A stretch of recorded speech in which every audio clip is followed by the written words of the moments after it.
In 1979, Iran erupted in revolution, and millions celebrated what they thought would be a new era of freedom. But almost overnight, that hope turned into fear for women. Under Ayatollah Khomeini, strict Islamic laws were enforced in public, and punishment became a spectacle. The streets became a place of control, and a generation of Iranian women learned that rebellion could come at a terrifying cost.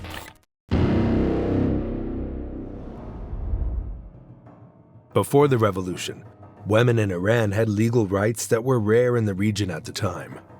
They could vote and run for office.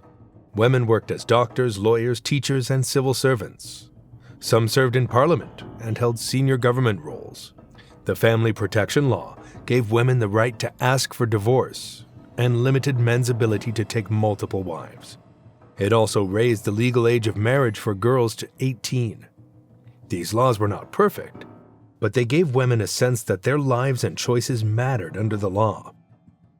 But as Ayatollah Ruhollah Khomeini, the first supreme leader of Iran, returned from exile on February 1, 1979, after more than 14 years abroad, he moved quickly to undo many of those changes. Within months, he lowered the minimum legal marriage age for girls from 18 to just 9 years old.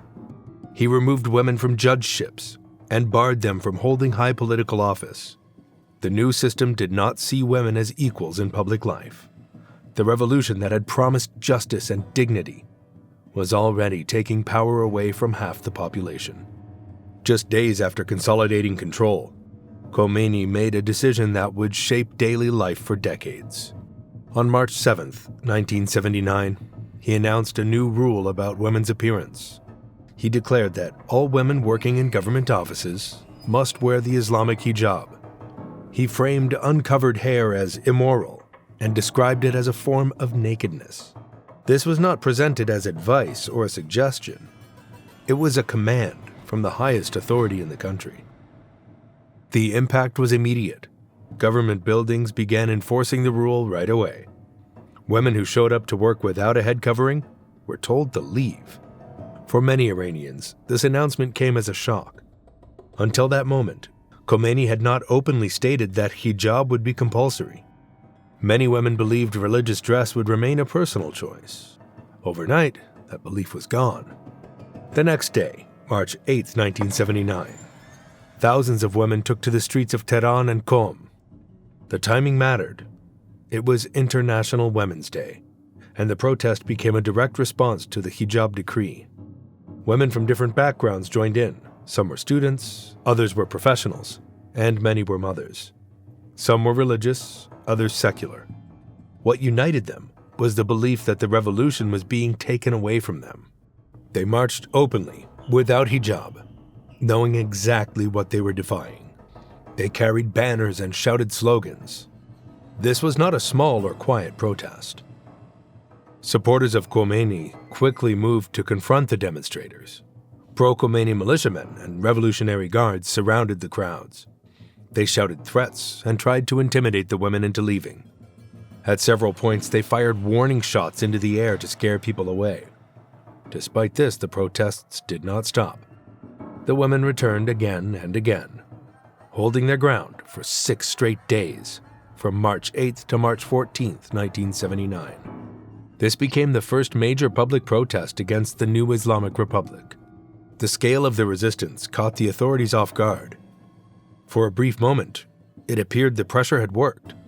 Khomeini's deputies announced that the hijab rule would be temporarily suspended. The government tried to calm the situation and avoid further unrest. To many women, it felt like a victory. It looked as though the state had listened. But this pause was strategic, not a change of heart. Once the protests faded and public attention moved on, the hardliners inside the regime began reorganizing. By mid-1980, enforcement returned with more force and far less tolerance. This time, the focus was not debate or persuasion. It was punishment. Revolutionary courts and Islamic committees were set up across the country to enforce moral behavior. These groups operated with enormous power and very little oversight. Their job was to punish anyone accused of breaking Islamic codes, and women were often the first targets. In cities and towns across Iran, judges began issuing harsh corporal punishments for behavior that had not been crimes just months earlier. Being seen with a man outside marriage, attending a mixed gathering, drinking alcohol, or showing too much hair could now lead to arrest and punishment. One of the earliest documented cases came just 11 days after Khomeini's hijab decree. On March 19, 1979, the Iranian newspaper Kayan reported a case from the northern city of Rodzar, near the Caspian Sea. A married woman with 3 children had run away with another man. Revolutionary officers arrested them and brought them before a judge. The court sentenced the woman to 50 lashes and the man to 100 lashes for having what the judge called an illegitimate relationship. The punishment was carried out publicly on a street in Rodzar. People gathered and watched as a mother of 3 was whipped in front of them. Another report from Kayan that same month showed this was not an isolated incident. On March 8, 1979, while women were protesting the hijab decree in Tehran, a public flogging took place in Esfahan. 3 people, 2 men and 1 woman, were accused of having an affair with a woman labeled corrupt. Ayatollah Khomeini, a revolutionary judge, ordered that all 3 receive 100 lashes each. They were flogged in the street in public view. After the beating, they were forced to repent on the spot before being released. These early cases made one thing clear: the new regime was willing to use public humiliation as a method of control. Revolutionary guards and committees of the Islamic Revolution were given wide authority to patrol neighborhoods, streets, and public spaces. They enforced modesty rules aggressively and often violently. Men and women accused of drinking alcohol, having relationships outside marriage, or showing signs of Western culture were arrested on the spot. In many cities, young couples were targeted simply for being close to each other. Holding hands or sitting too closely in a cinema could lead to slaps, beatings, or detention. By late 1979 and into 1980, flogging had become common. Victims were tied to posts in public squares or parks and whipped in front of crowds. By the end of 1979, even before the Iranian constitution was finalized, Khomeini had already shaped the country into a system ruled by strict versions of religious law. Revolutionary courts handed down thousands of sentences. Political opponents were imprisoned or executed, but women were more likely to receive corporal punishment. Any behavior labeled immoral could result in jail time or lashings. Fear became part of daily life. Women watched their surroundings carefully. Mothers warned their daughters. People whispered about vigilantes stationed on street corners. Even attending a private party could turn dangerous if someone reported it. Ordinary social life became risky. Despite all this, Khomeini continued to present himself publicly as a moral and restrained leader. He occasionally criticized punishments he felt were excessive. In 1980, after a stoning case in Kerman province, he reportedly instructed judges to stop using stoning sentences. He ordered a ban on stoning in the courts and said no more such executions should take place. This showed that he sometimes intervened personally, but this restraint had limits. His concern was not with the suffering of women or the system itself. Floggings, arrests, and public punishments for moral offenses continued without pause. By 1980 and 1981, the early chaos of the revolution was turning into something permanent. The Islamic Republic began locking Khomeini's moral ideas into the legal system. A new constitution was adopted, and at its core was Sharia, or Islamic law. This meant religion was no longer just a guide for behavior. It was now the highest law of the country. Every major rule about crime, punishment, and daily life had to follow religious interpretation. Gender roles were no longer social expectations. They were legal requirements, written clearly into the law. One of the first areas the government focused on was women's work. In July 1980, a new order came down that directly affected women employed by the state. Any woman who tried to enter a government office without covering her hair was stopped at the door. Guards were placed at ministry entrances to enforce this rule. Women were not warned or fined at first. They were simply turned away. Many were told not to come back until they followed the dress code. For women who depended on their jobs, this was devastating. Refusing the hijab now meant risking unemployment and public shame. The pressure didn't stop there. In 1981, the rule was expanded beyond government buildings. Hijab became mandatory in all public spaces.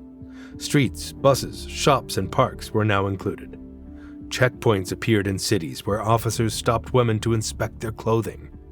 Compliance was no longer optional anywhere outside the home. What a woman wore now determined whether she could move freely through her own city. By 1983, the government made the consequences unmistakably clear. A new criminal law spelled out punishment for violating the dress code. Under this law, a woman whose hair was uncovered could be sentenced by a court to up to 74 lashes. At the same time, the state fully revived severe Islamic punishments for sexual behavior. Crimes like adultery, fornication, and what the law called moral corruption were treated as major offenses. These charges often carried sentences of hundreds of lashes. In some cases, they could even lead to execution.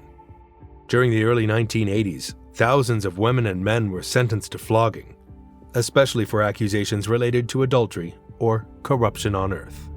Human rights groups later documented what this meant in real life. Women accused of improper veiling were flogged. Women accused of premarital or extramarital sex were imprisoned and, in some cases, stoned to death. The rules were simple but cruel. Break the moral code, and you could lose your freedom, your health, or your life. Women were hit hardest by these laws because their appearance and behavior were under constant scrutiny. The system that delivered these punishments was fast and unforgiving. Revolutionary courts and Islamic committees operated with almost no checks. Ayatollah Khomeini personally appointed revolutionary judges. These judges often issued sentences within days of an arrest. There was little investigation and almost no defense. An accusation could be enough. Confessions, often extracted under torture, sealed the person's fate. Judges openly justified their decisions using Khomeini's ideology. They argued that harsh punishment was necessary to cleanse society. Public executions of former officials and war criminals did take place, but what truly terrified ordinary families were the everyday punishments. Seeing a neighbor whipped in a public square, or a relative humiliated in front of a crowd, left deep psychological scars. By the mid-1980s, enforcement became even more visible. The so-called morality police, officially known as the Guidance Patrol, began operating openly in cities. They were joined by members of the Islamic Revolutionary Committees. Some wore uniforms, others wore plainclothes. This made them harder to identify and more frightening. Their job was to find violations of morality laws, especially bad hijab. Women were stopped on sidewalks and in marketplaces. Officers examined headscarves and coats. If a strand of hair showed, or a coat was judged too short, a woman could be detained immediately. Human rights reports describe women being slapped, stripped, beaten, or dragged into police vans without any explanation. Many Iranian women remember how this fear shaped their daily routines. They stood still at red lights, afraid to move suddenly. Some worried that if they adjusted their scarf the wrong way, an officer might grab them from behind using a catch pole, a metal tool designed to seize a person by the neck. This threat of punishment was everywhere, and women learned through experience to stay quiet and cautious. Flogging became a public spectacle across the country. Sentences were carried out in mosques, markets, and town squares. Sometimes shops closed while a punishment took place. People who lived through this period remember the sound of the whip cracking through the air. It became a common and terrifying noise. Punishment did not stop with flogging. Women faced fines, arrests, and long prison sentences. Families were pulled into the system as well. Husbands could be jailed if their wives appeared in public without a hijab. The education system was reshaped to match the new ideology. Girls were segregated from boys starting in primary school. Certain fields, including religious studies and engineering, enforced especially strict dress rules. Public beaches and parks were segregated or closed entirely to mixed groups. At the same time, stoning quietly returned in remote areas where oversight was weak. In 1986, one of the most infamous cases took place. A 35-year-old village woman, known as Soraya Manucheri, a pseudonym, was accused of adultery with a local widower. Her husband wanted to marry a teenage girl and saw Soraya as an obstacle. In a small village court, under pressure and intimidation, Soraya was sentenced to death by stoning. On August 15, 1986, villagers gathered in Coupé to carry out the sentence. Soraya was buried up to her waist and killed slowly as stones were thrown at her by a crowd. Her execution later became widely known through the book and film, The Stoning of Soraya M. Punishments that stopped short of execution were still brutal. A sentence of several hundred lashes could permanently damage a person's body. The new penal code also brought back other severe penalties. Theft could result in amputation. Drinking alcohol could lead to flogging and heavy fines. Crimes like waging war against God carried the death penalty. Women were not exempt from any of this. A woman caught drinking could be publicly humiliated, whipped in prison, or jailed. Girls were arrested simply for being with male friends or attending mixed-gender parties. The state labeled ordinary social behavior as criminal acts. In public speeches, Khomeini defended these laws. He described them as just, Islamic, and necessary. He said modesty protected families and purified society. But inside homes, the reality was different. Mothers cried in private. Parents kept daughters home from school out of fear.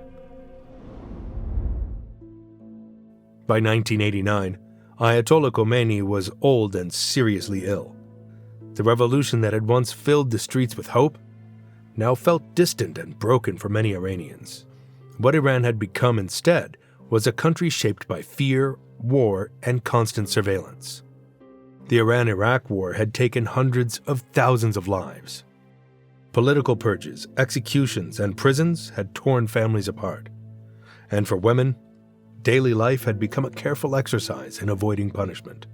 When Khomeini died in June 1989, millions mourned him publicly. But privately, many Iranians reflected on the cost of his rule. By then, an entire generation had grown up knowing nothing else. Children born around the time of the revolution entered adulthood having lived their entire lives under these strict laws. The system Khomeini built didn't end with his death. It continued, almost unchanged. The dress codes and morality laws he introduced remained part of Iranian law for decades. The campaigns of the 1980s were not forgotten. Women remembered the street patrols, the arrests, and the public punishments. Human rights reports later documented that in the years after Khomeini's death, thousands of Iranian women were still being arrested simply because of their clothing. The methods stayed the same. Women were slapped or beaten by patrols. They were dragged into vans using catch poles. Some were jailed, others were sentenced to lashes. These punishments were no longer treated as emergencies or temporary crackdowns. They became part of how the state enforced control. Families adjusted their behavior around them. Parents warned daughters to stay quiet and avoid attention. Husbands worried that their wives' clothing could bring trouble to the entire household. Fear shaped routine decisions, from what time to leave home to which streets felt safest to walk. For those who lived through the early years of the Islamic Republic, memories of Khomeini's campaigns still carry heavy emotion. Many recall them with anger, others with deep sadness. Public shaming and violence did not just punish individuals. They damaged trust inside families and communities. Over time, some of Khomeini's harshest policies were softened. Later leaders eased certain rules. International pressure sometimes stopped a public whipping or delayed a harsh sentence. but the core system remained intact. The laws introduced during Khomeini's rule had already done their work. They turned women's bodies into symbols of obedience and tools of political power. What Khomeini left behind was not just a legal system, but a culture of fear built into daily life. For many Iranian women, the shadow of that period never fully lifted. It still follows them, step by step, through the streets.